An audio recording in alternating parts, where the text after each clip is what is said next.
Hello and welcome to The Extra Mile. I'm Linda Boudreaux. Our guest today is Agent Don Bostic. He is the Supervisory Senior Resident Agent for the Federal Bureau of Investigation here in Lafayette and Lake Charles. Is that right? Yes, ma'am. Geographically? Yes. And we're going to find out a little bit more about what the FBI does and why they're here. So, Agent Bostic. Thank you for having me. Otherwise known as Don. Thank That's you right. so much for coming. It's a pleasure to be here. You know, I think that, we all have heard of the FBI, we all kind of know sort of what it is, but I don't really think that the average citizen knows really that much about what y'all do. So give me a little history about the FBI, how you came to be who you are, and what you're all about. Okay, brief history lesson. Back in 1908, there was an Attorney General by the name of Mr. Bonaparte, who was actually the grandnephew of the Napoleon Bonaparte. And he was the Attorney General of the United States. And he saw a need to have a component of the Department of Justice that could investigate matters that were important to the federal government. Prior to that time, the Department of Justice contracted out to the Secret Service, and the Secret Service was the only investigative component of the government at that time.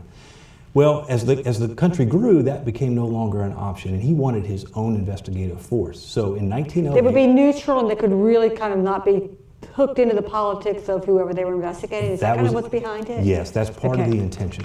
And in 1908, about 34 special agents made up the first group of FBI agents.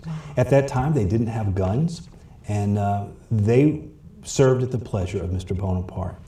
And then as time progressed, we got through Prohibition and then into the 1930s, and things like World War I and World War II took place, and we started to become concerned with foreign influences, with espionage during the war times. So the role of the FBI started to grow and it started to expand. When you think about John Dillinger and all the old-time gangsters, right. The FBI started to look at those folks, and we realized that we could be an effective countermeasure to some of those violent groups that were operating at that time. So at that point, FBI agents got guns for the first time. During that kind of mob era? Back in the 1930s. Yeah. And it has grown tremendously from that time. Now we have about 36,000 employees who are stationed around the world. Not just in the United States. No, we have agents across the globe. In some 63 foreign countries, they have legal attaches, which are small offices in the embassy that are staffed by FBI agents. Okay. Those agents don't have any investigative jurisdiction in those countries, but they serve as a liaison between the FBI in America and the law enforcement of the host country, so that we can facilitate cooperation, training, fugitive searches, and so forth. Okay. So it makes sense. Yes. Okay. In America, we have 56 field agents, or field offices rather. These are the main headquarters city offices, and then outside of those offices, there are some 350 small satellite offices, of which Lafayette has one. You could think about most cities that have an average population of about 50,000 will have some representation of the FBI in that community. Why is that? I mean, 50,000 doesn't seem like that big of a number to have FBI representation. Well, there's a couple different reasons. Number one, geographically, it makes sense, because if you have a 50 or 60,000 citizen city that is remotely located from a major metropolitan city, and there is a major incident that takes place there, and major incidents do happen in small towns on occasion. They do. The response time is greatly reduced. And also, when the FBI appears on a scene, we rely very heavily on the relationships that we've put in place with our state and local counterparts. And if you are not part of the community where you're working, you don't have... Then you're an outsider. You're an outsider, and you don't have those good relationships. Right. So it's important for us to be out, to be involved in communities, to be part of communities.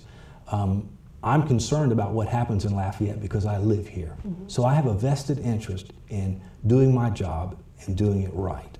And that makes all the difference in the world, doesn't it? It does. So part of your job, I guess, maybe not the official part, but the unofficial part would be to make sure that those liaisons, those relationships between our sheriff and our police and our coroner and everybody else, that you have those relationships. Is that true? As the supervisor of the local office, that is one of the areas that I am held accountable for. Okay, then it is an official part of your job, not an unofficial. It is official. So I do need to maintain those relationships on a professional level with all of the police departments, with elected officials, and with sheriffs, for example.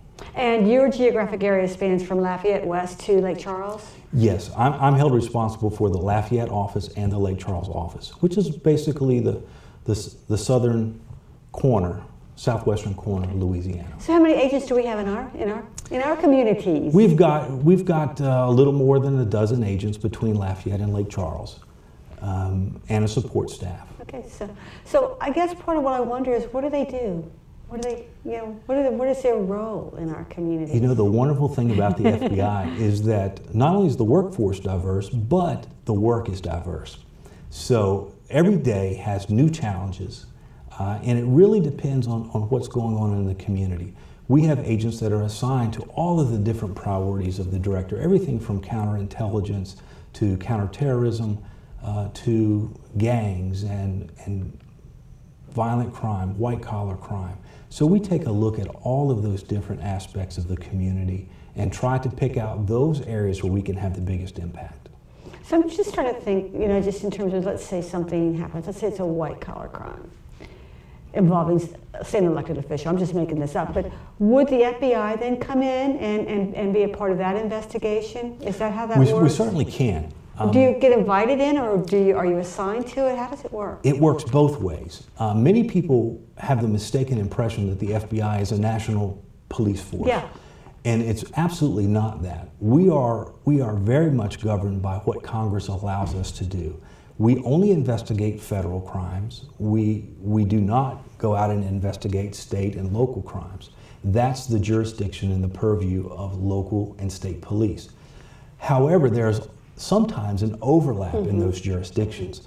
What may be a state crime, for example, bank robbery, is also a federal crime because that money is insured by the FDIC. Okay. So all these bank robberies we've been having, you all are involved in those investigations? You know, the way it has worked here most recently is that we respond to those bank robberies, but we have a very capable local law enforcement cadre here. They are professional, they're well trained, they do a good job. So we go out, we offer our assistance, and unless it is something really unusual, it's a serial robber or someone would be hurt during the course of the robbery, we typically offer our assistance and then follow that through the state system, and our local and state partners actually do those investigations. But on occasion, we have taken bank robberies federal when there is a federal interest and a federal reason to prosecute those cases. But you can also work. Arrest through the FBI also can result in prosecution. So although you're not a national police force, the arrest and the work that you do can end up being prosecuted. There are some similarities in what we do and what the local police do. We investigate crimes, and then we build a case, gathering evidence, and present it to federal prosecutors, much like local police would present it to the district attorney's office. We present those findings to the United States Attorney's Office, and they make the ultimate decision, like the DA does, on whether to prosecute it or not. So is it fun being an FBI agent? It's a fantastic job. It is fun. So, and are you recruited? I mean, it's not easy to become an FBI agent, is it? I mean, it's like it's an elite group, I'm thinking. It is very competitive, and it is an honor to serve as an FBI agent. It's been one of my life's ambitions to do. Isn't it wonderful when you can fulfill a life ambition? It is. It's unfortunate that you have to get kind of old before you can do it. Things don't happen quick. For every FBI agent that's hired, there's sometimes as many as 2,000 applications for one position. Wow. So it really makes you thankful once you get in this seat to be here. And you want to protect it. You want to do the right thing because it's an honor to have it. So how do you become one? Well, the FBI is looking, number one, for a very diverse workforce, people from all walks of life, men, women, different races, different ethnicities. But the main requirements are that you must be between the ages of 23 and 37. Okay. Because the federal law enforcement has a 20-year retirement, so when you get to be 57 years old, you put out to pasture. Do you have to retire? It's mandatory retirement when you're 57. So in order to get that 20 years, you can be no older than 37 to be hired. So it won't be a second career for anyone.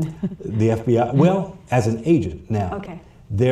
Not only are there agent positions within the FBI, but there are professional support. We have a whole cadre of analysts and support personnel who help the agents get the cases through the system.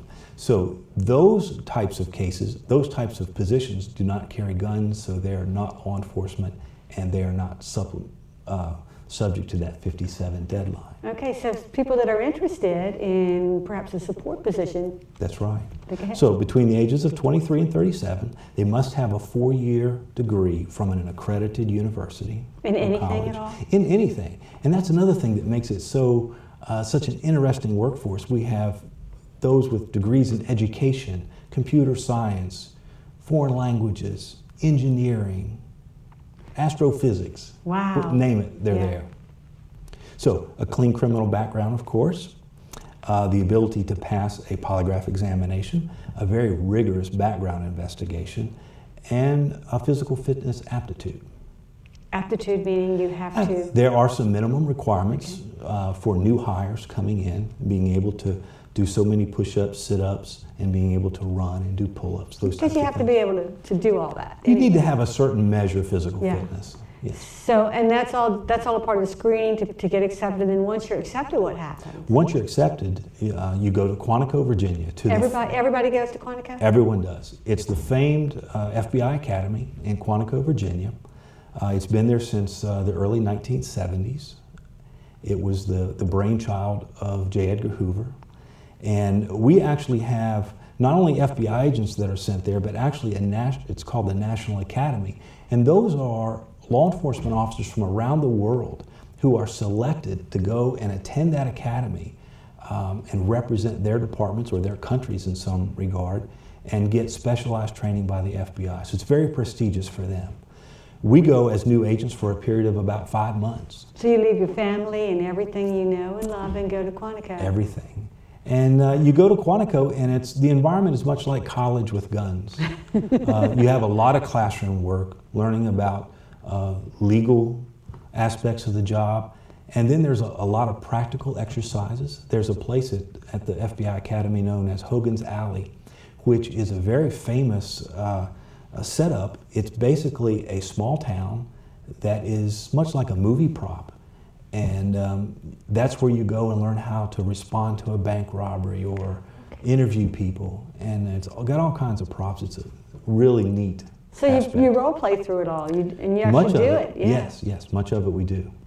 Well, that sounds like kind of fun. It is. So then after you finish all that and you graduate, and then? About 2 months into that process, they tell you where you're going to be assigned. Oh, you don't even know where you're going to be assigned when you start? No. When you get hired as an FBI agent, you surrender to the director, and you serve as the Bureau needs you to serve. Well, that's a leap of faith. It is, but that's one of the things that makes it such an exciting profession, the unknowns. It takes a little bit of courage to do it, to go away from. It's not for everyone. Right, but you could end up in Hawaii, Florida, so there's some Lafayette. So there are some upsides to that risk. But when you took it, you already had a family, and so you were everybody was having to go along. I did. With that. As I drove away from my home, waving goodbye to my wife and kids, we had no idea where we were going to end up. So it's a time that the family gets stronger too. Yeah, absolutely. Yeah. So are you recruiting now? I mean, if somebody watching today thought, wow, I want to be an FBI agent, would they have a shot at doing it, or is it like a freeze? Or? Absolutely. As you know, with the budget cuts of the last couple of years, we have had a hiring freeze. And but now, since a new budget has come in within the last month or so, we are preparing to reopen the application process. Anyone who's interested can go to our website. That's the first step in applying, and that is www.fbi.gov. Okay. And that's where you make your first inquiry to be an FBI agent. and if you meet those qualifications and you fall within the categories that they're looking for, they'll reach out to you. Okay. Oh, they'll call you. They'll call you. Okay. Let me ask you this. So before we started today's show, you were talking about the FBI historically, but you said that after 9/11, things changed. How did they change? Because you went through those changes. You were in the FBI before 9/11 as Yes. well, so you've seen it all. Yes, it was a dramatic change for those of us out in the field. Ever since the inception of the FBI, we have been primarily a reactionary force, meaning a bank robbery happens, you react to that bank robbery, and then you solve the crime.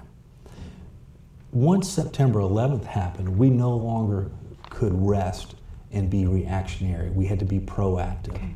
We now have to stop the terrorist attack before it happens. It's no longer good enough to just respond to it and figure out who did it after it's already happened.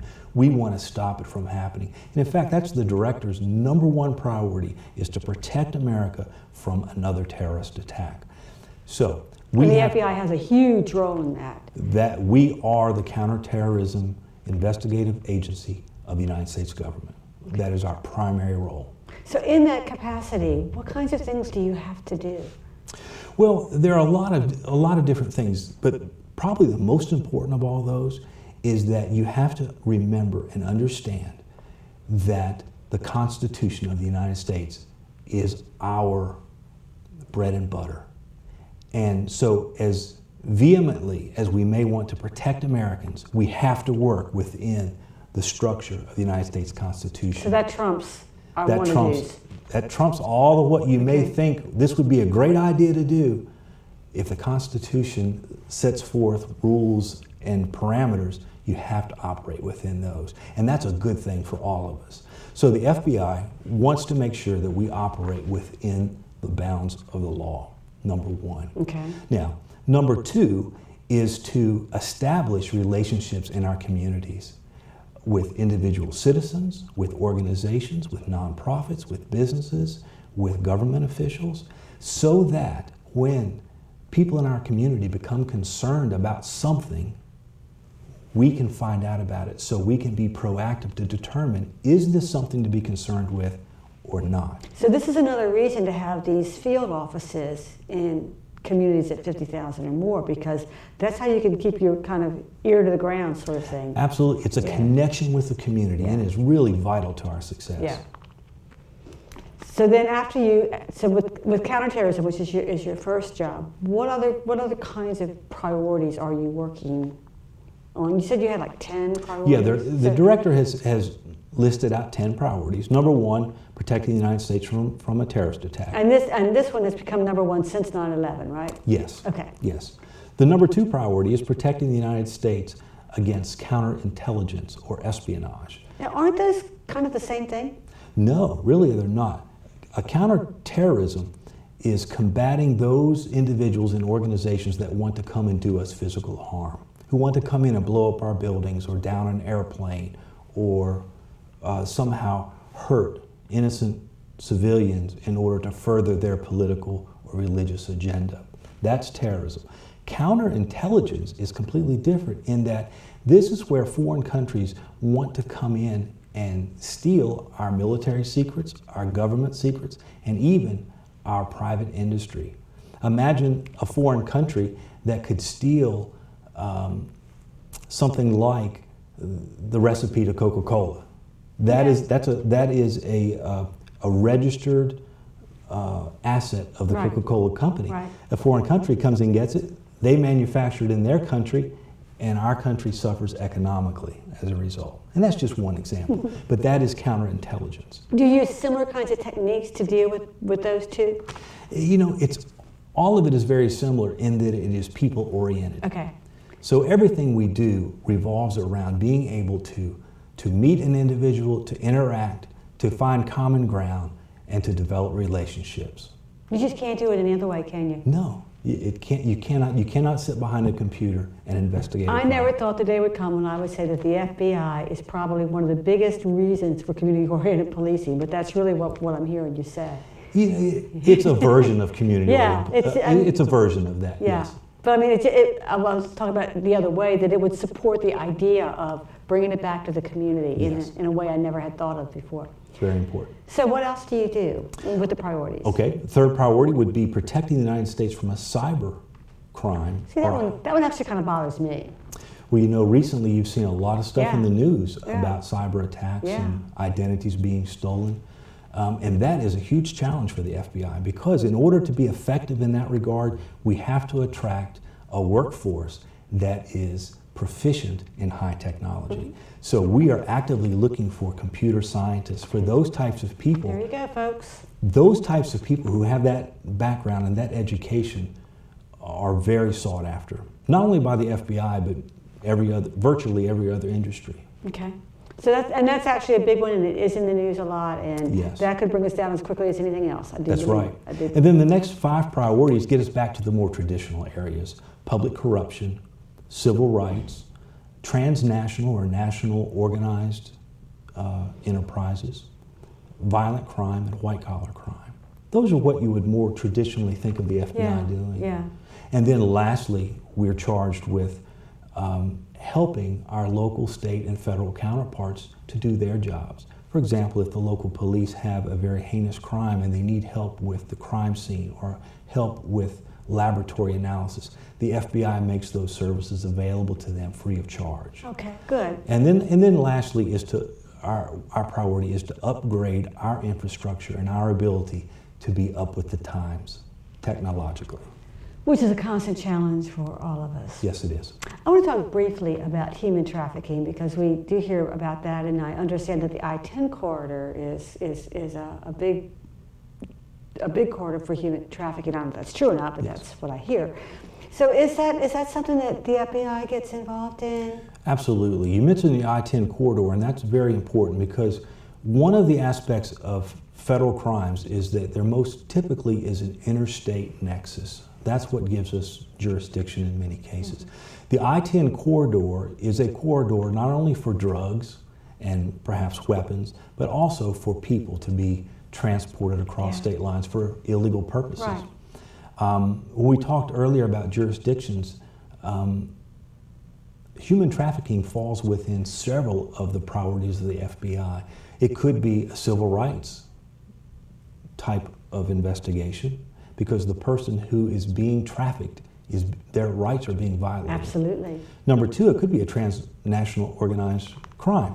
If you have a crime syndicate that is trafficking in people, for example, for prostitution, that could fall under that priority.